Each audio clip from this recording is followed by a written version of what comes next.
And we are live. It says here in the, in the so Genesis, how you doing today? I know I told you, I asked you already that question behind the scenes, but tell me how you feel today, actually. Today I feel good. I had forgot that we had this live, so I woke up super late and had to scramble and shower real quick, get my caffeine in. But I'm really happy to be here with you. Thank you for bringing me on. And yeah, I feel healthy, feel good. I feel clear, ready to go to the You look gym after really this. good. Thank you. Yes, you look really good. You look rested, so I wouldn't ever imagine that you just get out of the bed and get start doing Yeah, things. yeah. You know what a shower will do. A shower will do wonders for that. Yeah. I got the new peppermint. I think it's Dr. Bonner's peppermint soap, and it just like refreshes me. I'm like ready to go. That is the same one I use Really? actually. So And not only it's like for it's not only for the shower, I use it for the whole house. I use it for the floors, I use it to clean everything. yeah, it's serious. It's a refresher for sure. So, well, I was looking at ways that I would like to start the conversation with you.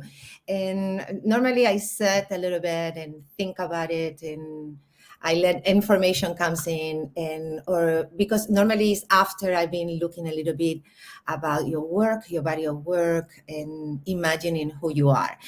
And let's start what we thought about it before I go that route. Let's start with your video, right? With this, let's watch it and then you tell us about it. Sounds good? All right, sounds So good. let's take a look at that. I'm going to share this screen. Let's see if it allows me. Okay, so let's do this. Um, Chrome tab. Let me see if I find you here. Let's share this. I got it. The Mississippi state flag has the Confederate symbol flying high. It's like a knife to the heart. To me, I see this as something beautiful. It's part of my home. It's a statement of my home. Your state flag shouldn't be a traumatic symbol to a large population of your citizens. Mississippi just named April Confederate Heritage Month.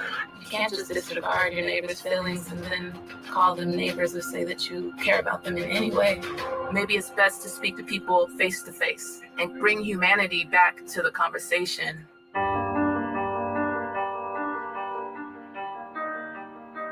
They want to just be proud of their ancestors, which, we all want to do. But some things you shouldn't be proud of. They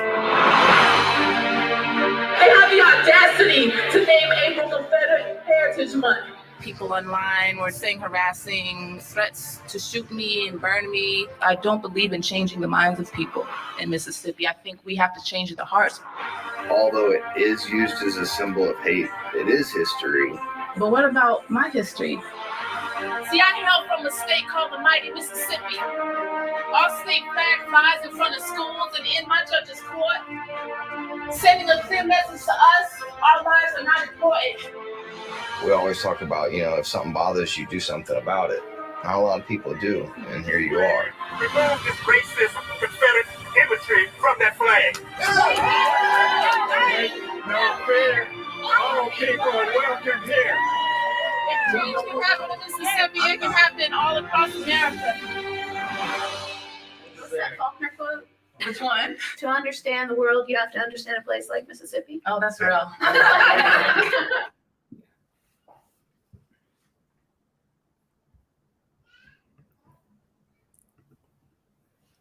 That was really, really, really good.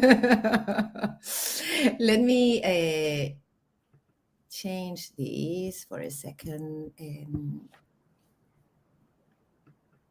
Let's charge there and change it back to here. So Genesis, what do you feel right now when you see it again and again and again? What information about yourself is giving you? Oh, I usually just kind of zone out whenever I have to play it, or Sometimes we do screenings and, I have to detach myself from the piece because there's just a lot of generational trauma and violence, racial violence within my family that's, still a little unhealed. So I have to kind of detach and zone out and know that, the piece is for the better good. But in terms of my connection to it, I try to remain emotionally distant. Hmm. And how does he feel? Because when, like it's kind of in a way you connect with those frozen aspects, right, of yourself. And doing that constantly, I feel like it even generate more trauma, if you don't. Um, Yeah, well, my art is my therapy. mhm. So in the moment of watching that, I'm zoned out. But when I am, I create art every day, whether it's my paintings, my poetry, my rap, music. So, I put anything emotional like in there. And like I compartmentalize and I release through my art, so I feel great, like, internally, spiritually, mentally, emotionally. It's because of my art. Like I'm forever grateful that these modalities are in my life. I don't know how to explain it. I'm just Yeah, like yeah, yeah, really, yeah. Totally. yeah, the outlet. Yeah, totally understand that in a way, art, and not only art in one way, like I feel that you're a tremendous vessel, like there's Thank so you. much that wants to go through you. There's so much art and expression that wants to go through you. And using all of that to integrate, right? It is not only to heal, but to integrate even that when you have to disassociate or when you have to remove yourself emotionally, it's integrating. It's like you're not leaving it on one side or under the rug. You integrate it through your art. That is amazing. Thank you. Yeah, I think you said the right word is vessel, and I don't really take myself that like seriously at all, like I'm pretty That's like good. goofy and like we're all here for some purpose, and whether people think their purpose is small, it's still huge in the big scheme of things, and when I look at that piece, the documentary trailer, the documentary is such a vessel of love and civil discourse and reaching across the divide to people who have opposing views. That's what the whole documentary is about. And you witness that as a viewer throughout the documentary. And we've screened this at festivals. Every time I'm there, the audience reacts so intensely, like tears and just like disbelief. So I know that the piece is just so important and is a vessel of love, right? In my personal experience, there's a lot of anger for the generational trauma that white supremacy has put not only on my family, but In the Black world. people in general, brown people, gay people, Jewish people, it's Yeah. like there's a lot of anger and but I'm a very calm person, right? And so it's like I don't want to mix the pain, the hurt, the anger with this peace that is such a vessel of bridging the divide and unifying people.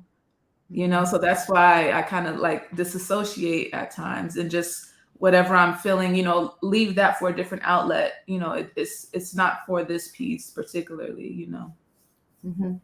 And I have a question. Did you start painting about the barriers before the documentary or after? Or you use the documentary as a project to investigate your own boundary, your own barriers, or the barriers that you were not seeing? So That's a great how has question. it turned out? That's a great question. So in the beginning, you see me doing a protest. There's Mhm. like it's like a sold out hip hop show in New York, and that's where I did the protest where I put the noose around my neck, draped myself in a Confederate flag, and that was the beginning point. And from there, someone took a picture and it went viral. everywhere from Billboard to Breitbart to New York Daily News to New Zealand Times. It just went everywhere. And it made a very localized issue, which was the Mississippi state flag, Confederate emblem, an international, like people who didn't even they didn't even know that the emblem was still in the state flag. Now everyone in the world knew, not everyone, anyone who saw those publications, right? And so that was crazy to me. Like I wasn't expecting that. You know, when something goes viral, especially something as controversial as that, you get crazy backlash and you get crazy support. Yeah. Like the polarization was so intense, and I like became a recluse for a time because I didn't know, like I had this global platform, a national platform. I didn't know what to say because my protest was so divisive, right? It was real and important for me to use my voice to say, no, we shouldn't be celebrating Confederate Heritage Month in Mississippi. Like that's a slap in the face to our ancestors who were beaten, brutalized, disenfranchised, castrated under Confederate ideology. So it was an important protest, but I just wasn't ready for how big it went. And so during the time when I was in seclusion, that's the first time I picked up a paintbrush. And that was the first thing I painted, these barriers, because I couldn't understand the barriers between myself and the people who were harassing me online.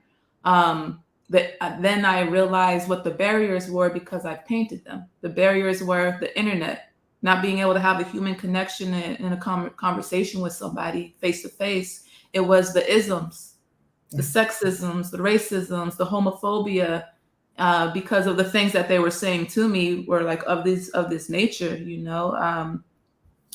And that's where the whole barriers came from. It was almost a channeling of me asking Source, like, what do you want me to say?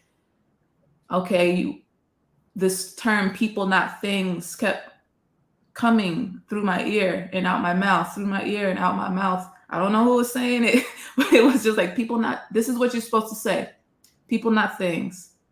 Now you go figure out what that means, you know? So it's about bridging those barriers, identifying the barriers first, and then getting back to the ultimate ancient truth that we're all just humans. We're all just humans with differences, different cultures, different melanin levels, different sexualities and gender spectrums. Like, but we're all just human, and we're all worthy of dignity, and we're all complex. You can't just put somebody in a box and say, oh, because they're Spanish, they're supposed to be like this, or because, you know, he's trans, he has to be like this. You know, it's people not things. That's what came from it. And also I feel a connection there, that one of the questions that I had, it is like, for me, art or creativity is kind of like a force that comes through you, right? It doesn't belong to you. You become a channel for it. Mm-hmm. And it's what it surprised me, and I'm delighted about it too, is your openness. Okay, in order for be so prolific in so many aspects, your internal openness has to be so big that allows this amount of strength and light and expression come through you, right? Absolutely. I think that's why we talk about like integration and trauma and healing. I rely a lot on my inner child. Like my inner child is probably more present than my adult self, to be honest with you. You know, I'm a very, very sensitive person. I was a sensitive child, you know. I cry over the smallest things, you know, and it surprises people because I'm very bold in my work. I'm very bold in the way that I speak, the process that I do. But I'm ultimately a very shy and sensitive person. That's a big part of me, you know, and it's because of that sensitivity that allows me to open my mind and open my heart, you know. Like I said, even with people who have opposing views, I don't feel defensive or threatened if somebody like sees me a certain way. I know that that's their issue. I know that maybe they have some healing to do, but for me, it's always just, I have a curiosity, a childlike curiosity to understand like why people think certain ways. Like, okay, how was this person raised, or what ideology was instilled in them for them to think like this? They had a different upbringing than me, right? They had a different life experience. So sometimes I'm really just curious about like what was that, or how, what's the logic to how you got there. And only way for me to quench my curiosity is to ask and listen sometimes, and just receive, rather than always just, well, no, let me prove you wrong. Let me, like, I don't know. Like, I think people take themselves way too seriously. They think they can change people's minds. People want to change the world, and you should want to change the world. But if you can't change yourself and be a vessel of love and light and receptiveness, it's going to be really hard to change anything around you. Yeah, and you bring the word vessel again. And for me, when you were talking before about the polarities, that when you in that concert create that polarity, so I think what, in a way, I receive it is like you kind of expanded your vessel at that moment, because you were able to bring the polarities within you, to hold them both. And that is also the curiosity, right, that you bring forth. So in the moment that you bring curiosity, the vessel expands because you have room to include both and investigate both, right? It's so important. Yeah, absolutely. Yeah, you get it. Yeah, there's two things that I am very interested on.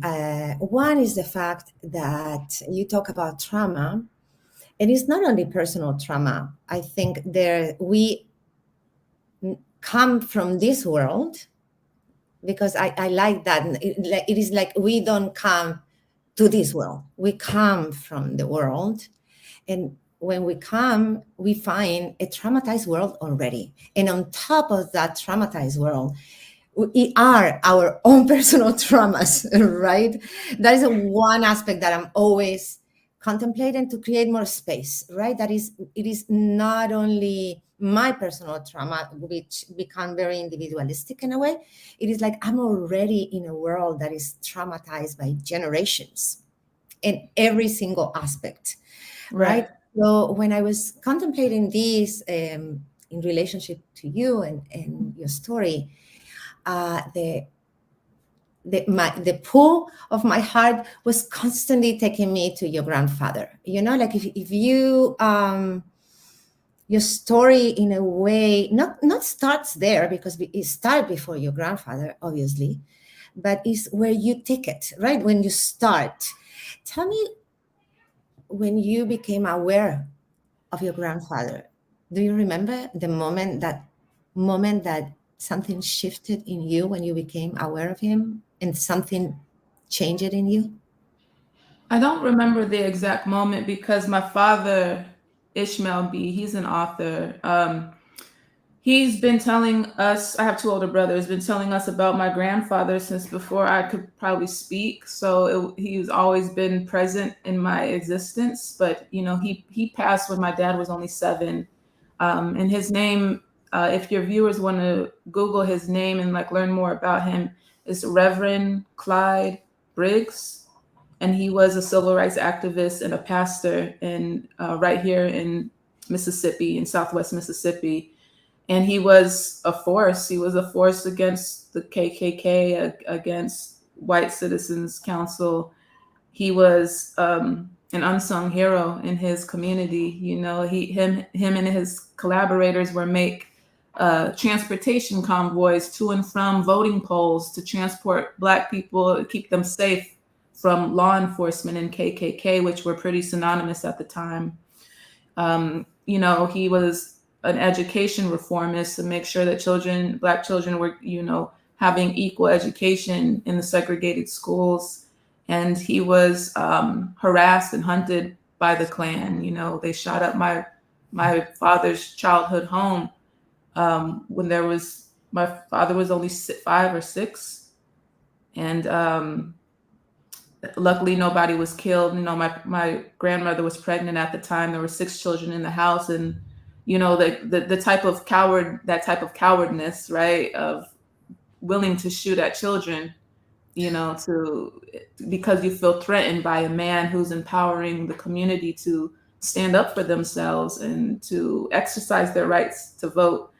So he was a very powerful man, and unfortunately, he passed during this campaign of harassment. They couldn't really get to him because he was armed and his friends were armed. That's a whole part of the Black civil rights struggle a lot of people don't like to talk about, is Black people arming themselves against law enforcement and the KKK. It wasn't all just passiveness. That was part of the struggle too, an important part. But there were also our ancestors who were willing to fight back and arm themselves, and my grandfather was one of them.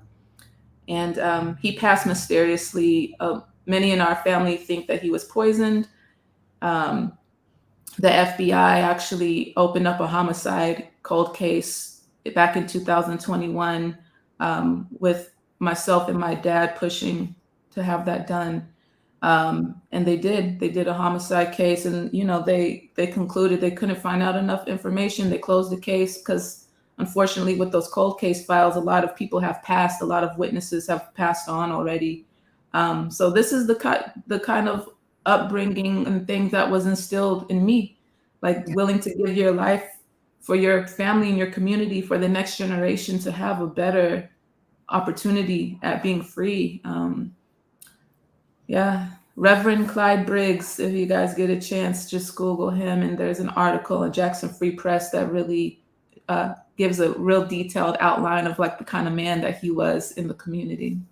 Yeah, and also the fact that our ancestors, they're not something from the past, and it's not even a case we need to resolve, right? It is like they're so alive, in the configuration of who we are right now. We have thousands of years, we don't have 30 or 50 years, we just have thousands of years in this body that have all the information, and what drives you, or drives us in a way that we cannot even comprehend. It's a different force that is driven by the nature of our ancestors itself. Mm-hmm. Absolutely, it lives inside of us, and there's this generational collective memory that I truly believe we can tap into. Some people tap into it naturally, and some of us have to kind of sit and be quiet and heal and move through things to feel that collective memory and collective energy and a collective message, because that's what I believe when I say people, not things.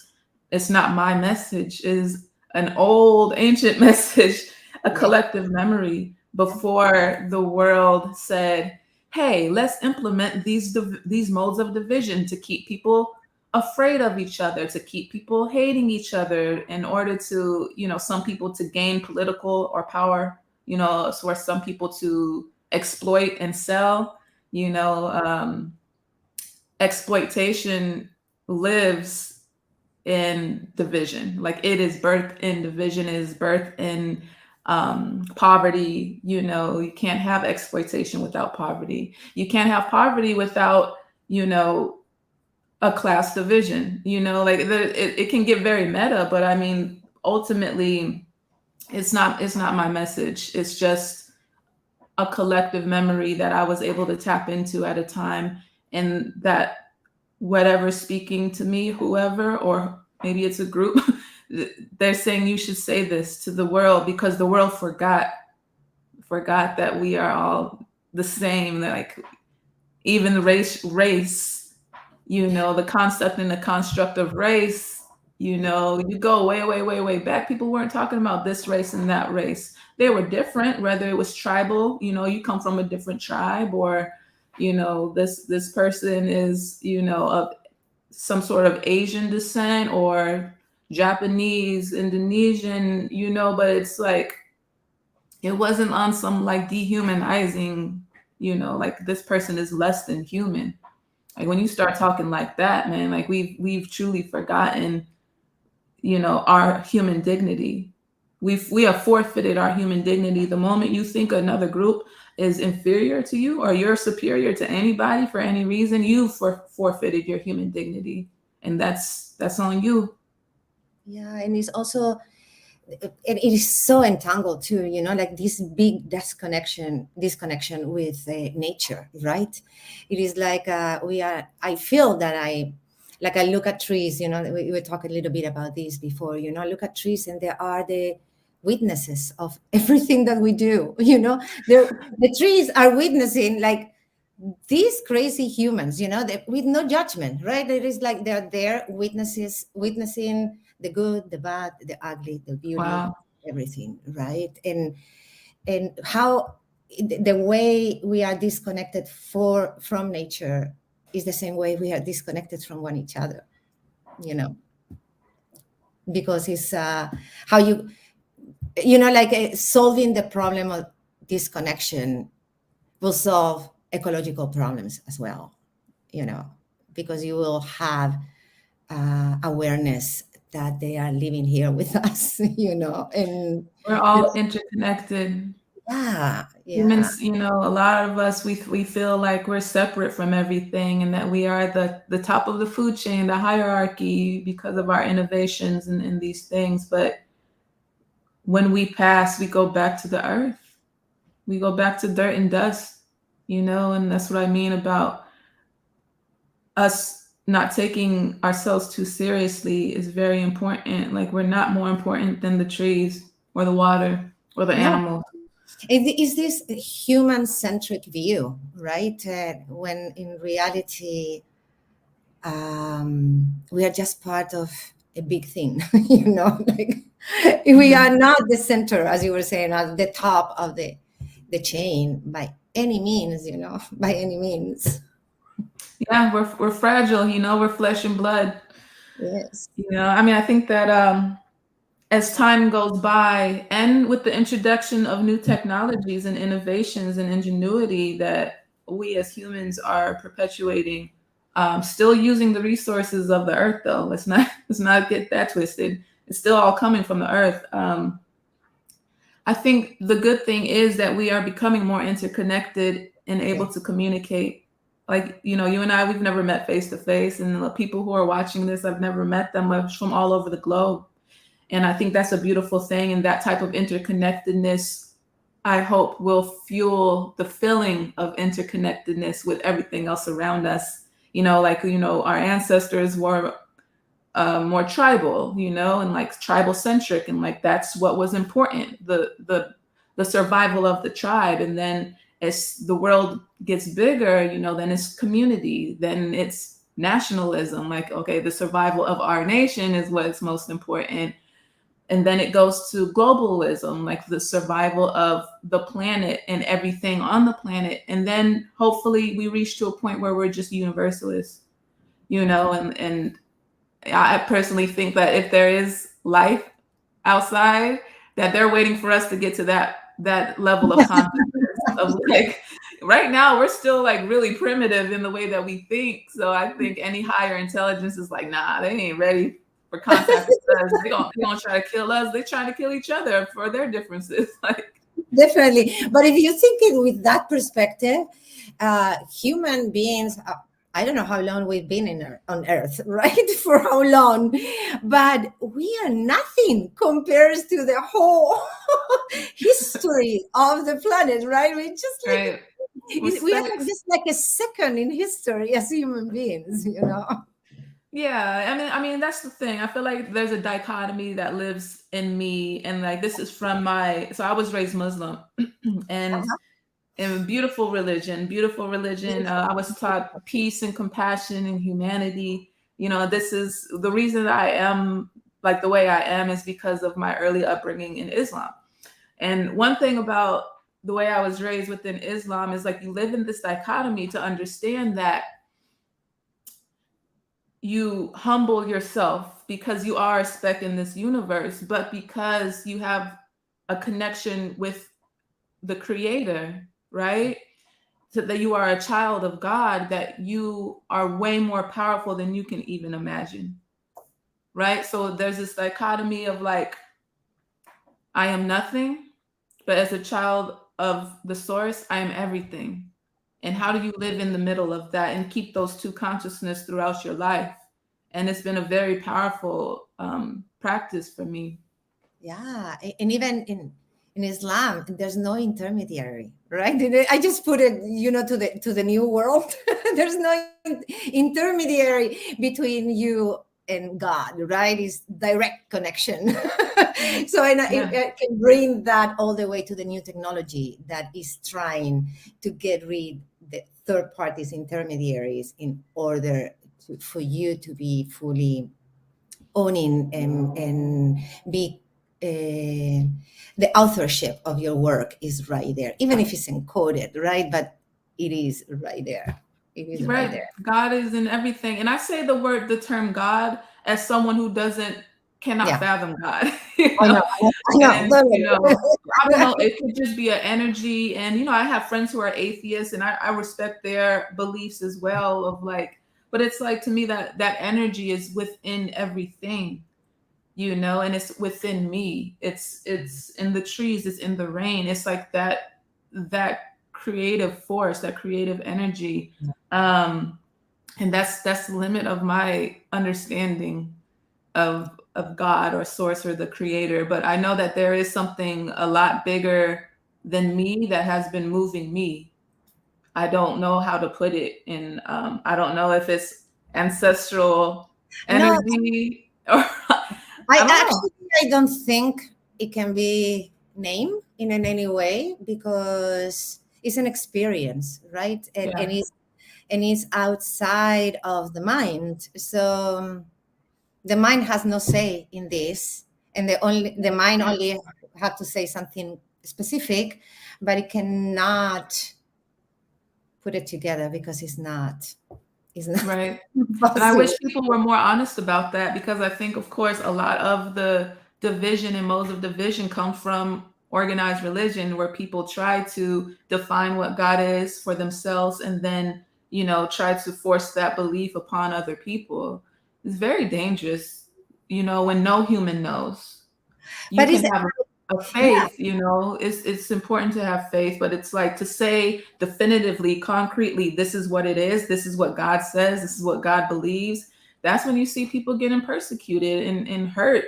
Taking the word of a human who claims to speak for God is very dangerous. And that's why I say people, not things also.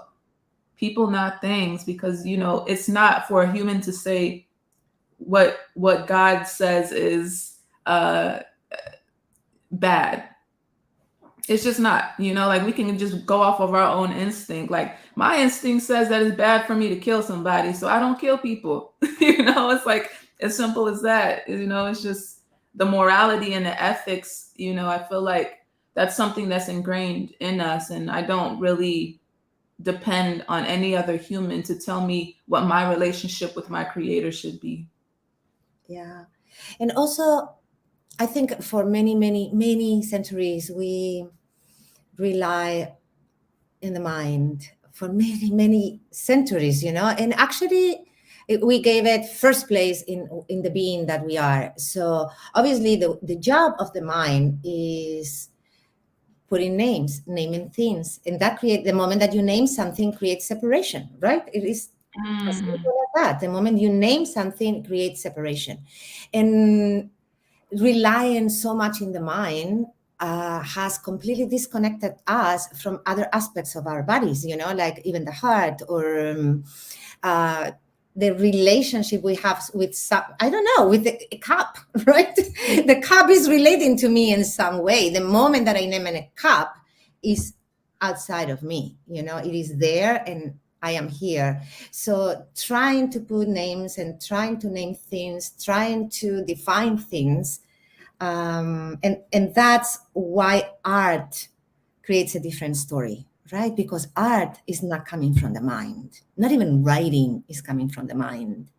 It comes from other place that cannot be conceived but the only way we can do it is follow what it tells us to do, right? And create something, but it has no words. However, it transmits something.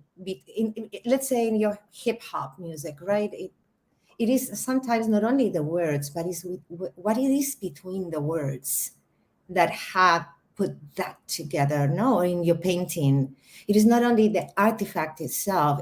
It's the story. It is an emotion. There's an energy. There's something that it is not the painting in itself. It's the whole experience. And for me, art is experience. Even poetry. Poetry is to put into words what cannot be grasped, right?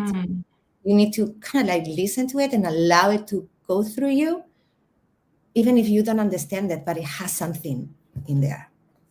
Absolutely. Yeah, I want to shout out everyone in the comments who's tuning in. Hi everybody. Gabriel Fernandez and how you pronounce Aga Mareka? Aya Mareka. Aga is there, my God. I love Hey her. y'all, thanks for tuning in.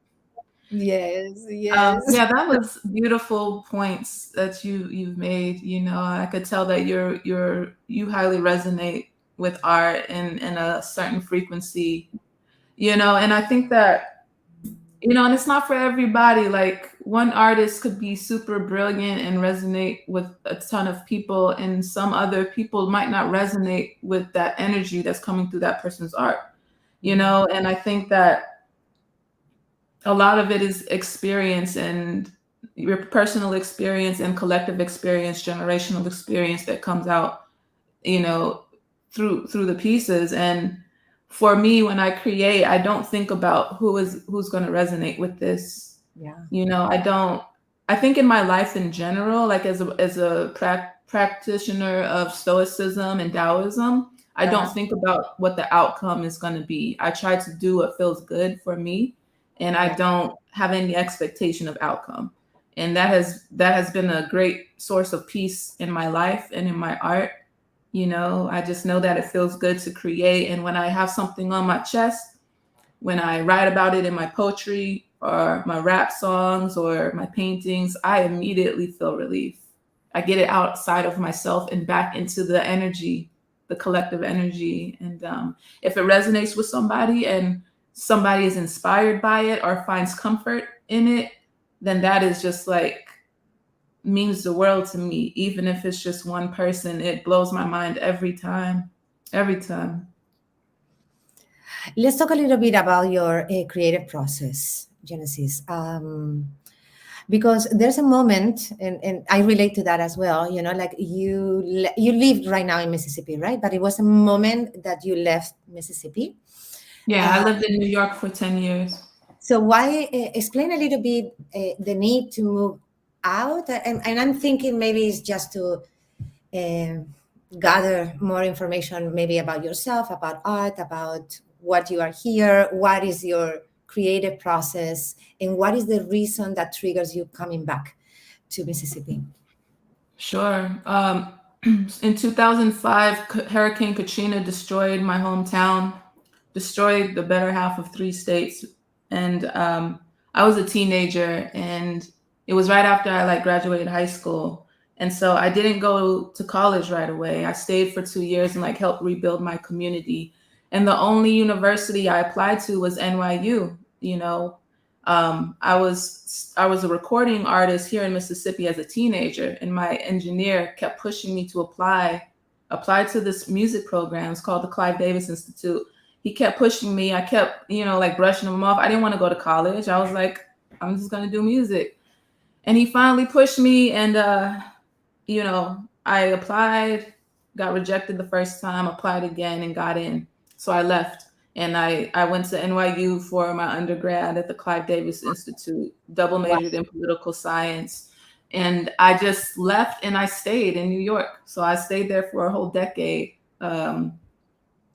And I became an adult. I became a woman in New York, so I learned so much underground hip hop scene because I was a battle rapper. I started as a battle rapper. If anyone knows what that is, it's a very intense experience for anybody, but let alone a young woman is highly intense. But you know that it opened my mind. It expanded my worldview so much. And I never stopped going back to Mississippi. I formed my organization, Strive Till I Rise, while I was an undergrad. In Strive Till I Rise, I would come back here every summer and work with the youth. I would partner with the Boys and Girls Club. I'd partner with other youth organizations. Even though I hadn't really made it yet, I still wanted to go back and show them, like, hey, like, you're worth me coming back, because somebody told me the world's much bigger. Somebody told me that you have talent in you that you have to tap into, that the world is bigger than Mississippi. So I kept coming back and giving that message as much as I could. And then, you know, now I sit on the board of 2 organizations here.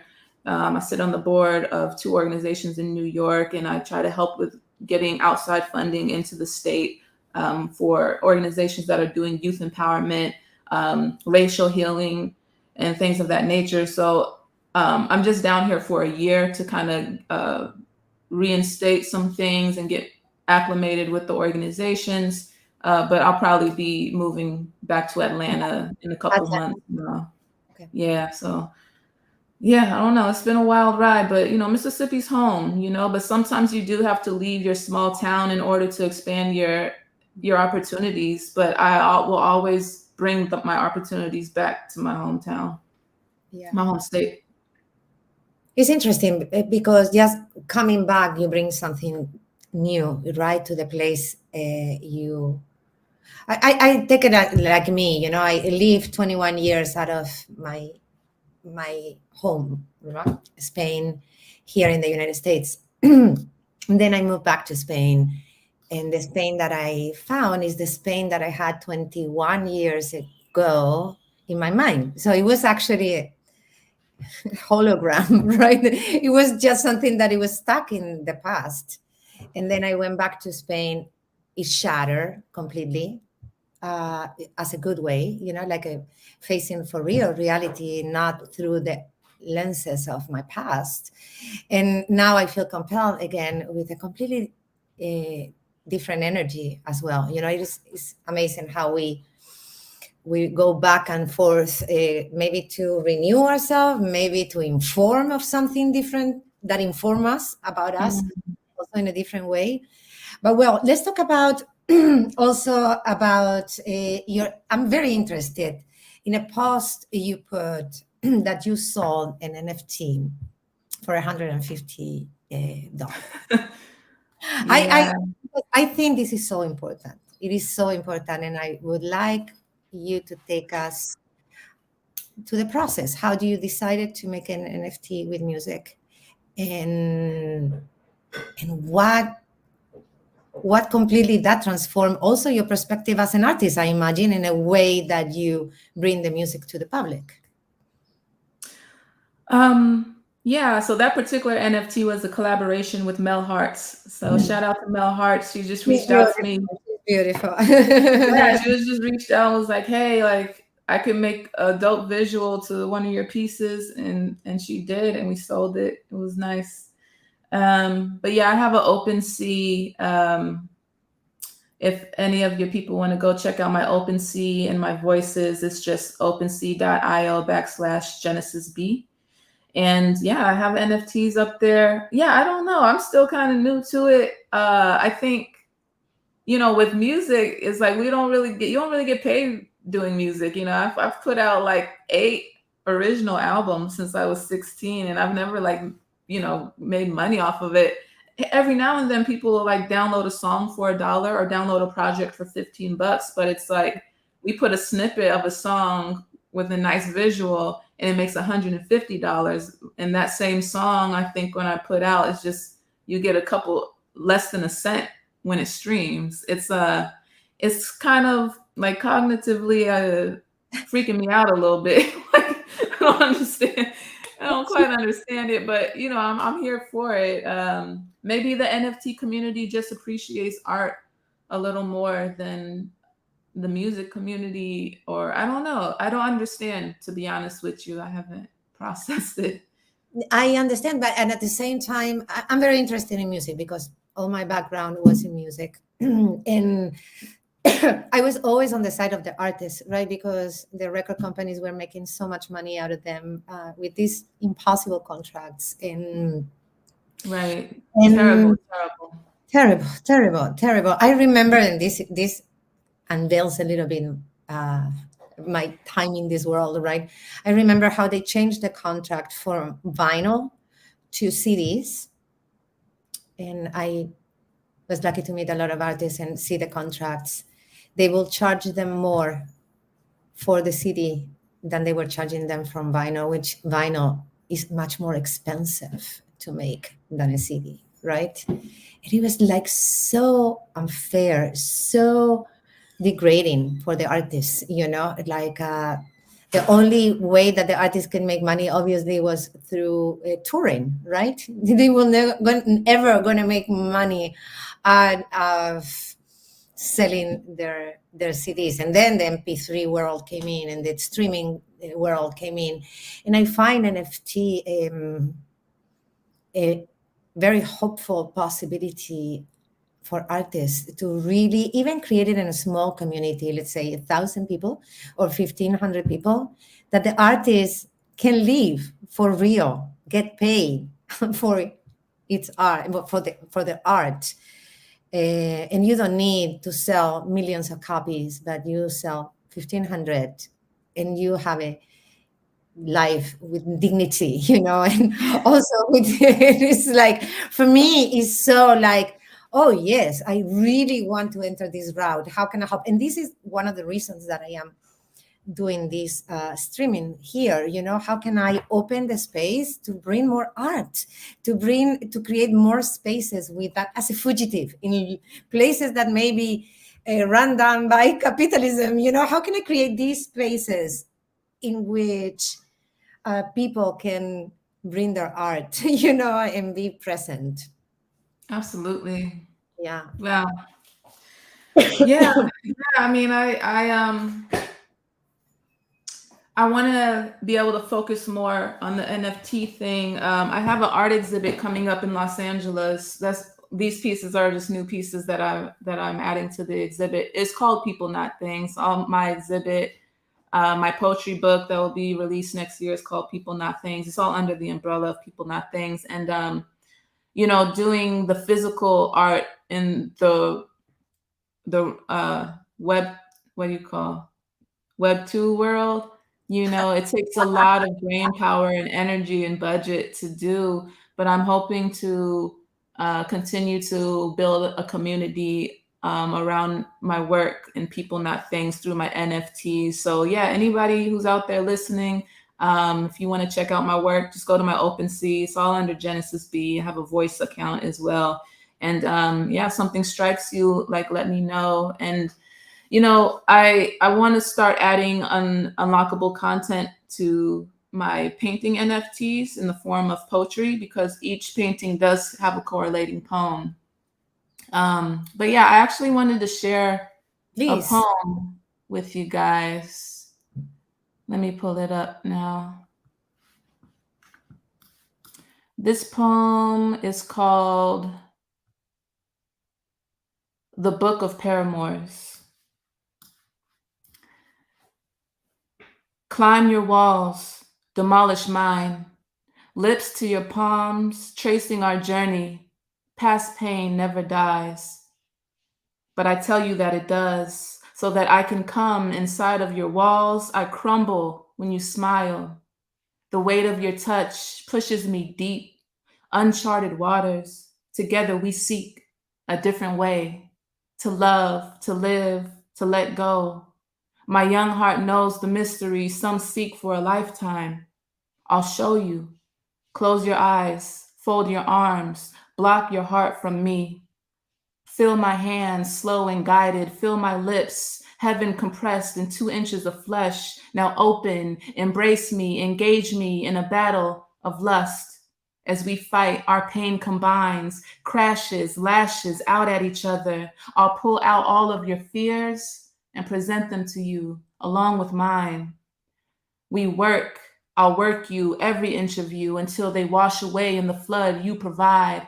My paramour, Our moonlight adventures are fit for a storybook. Content am I between your pages. That's the book of paramours. Wow. Wow. Beautiful, Genesis. Thank you. Yeah, that's from my upcoming poetry book, People Not Things, that'll be released next year. And yeah, if anyone wants to sign up for my newsletter to get notifications on all these different drops, you can just go to genesisb.com. And as soon as you go to the website, a little thing will pop up to urge you to sign up to the newsletter.